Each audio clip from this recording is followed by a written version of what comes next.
Those pieces of the slab that broke off yesterday so handily and so nicely, I took them out. Now, each one of them broke of its own. I didn't have to try to break it again. Each one was ready to crack along another line, which was good because I could not have lifted either one.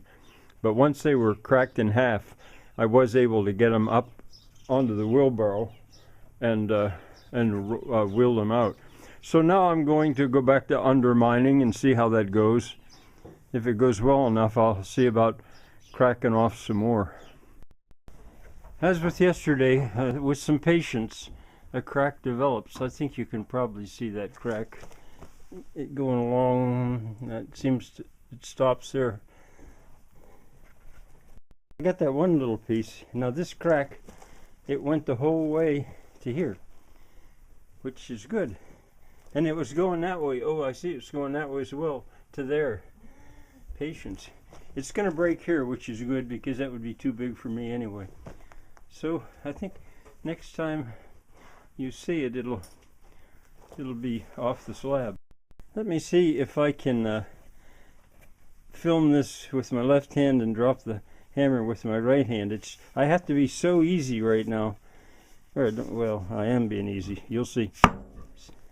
Do you see it's moving? Just see it's moving. Now what I'll do too, I'll stop and I'll see about lifting it. I got a crack developing there. Pigs. I'll see about lifting it.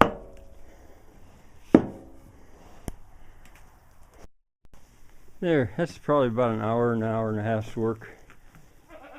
Not quite an hour and a half. That's with the undermining.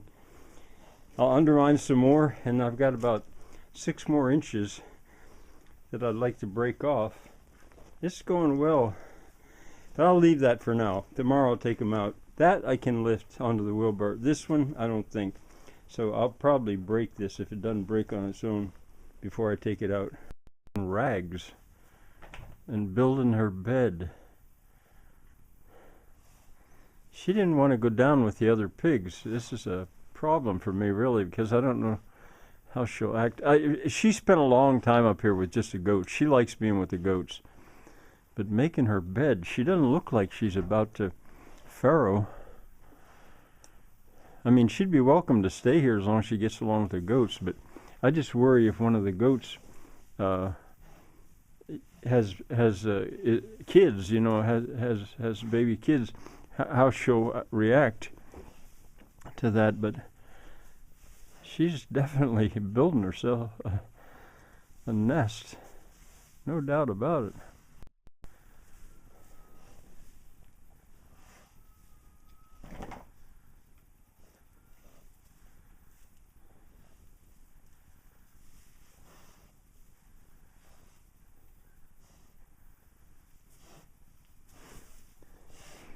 She'd be really welcome to stay here with the goats as long as she leaves the baby goats alone.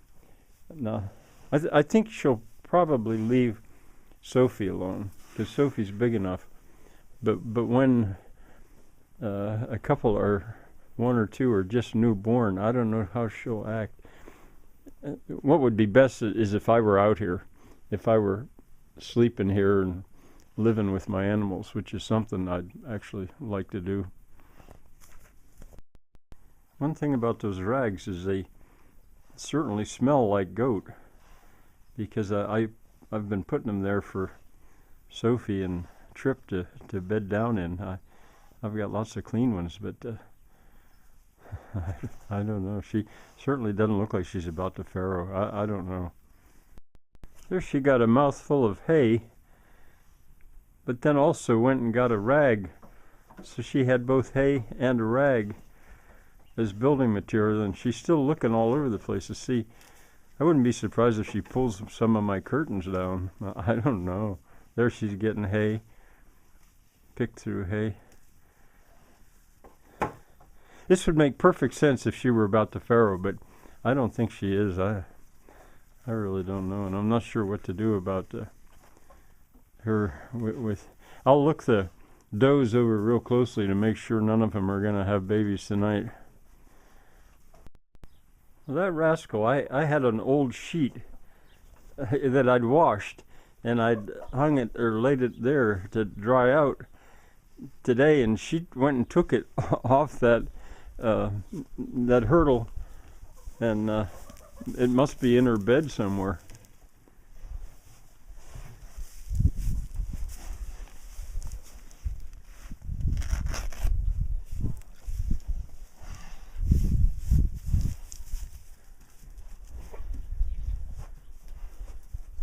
I'm sure she's making a masterpiece.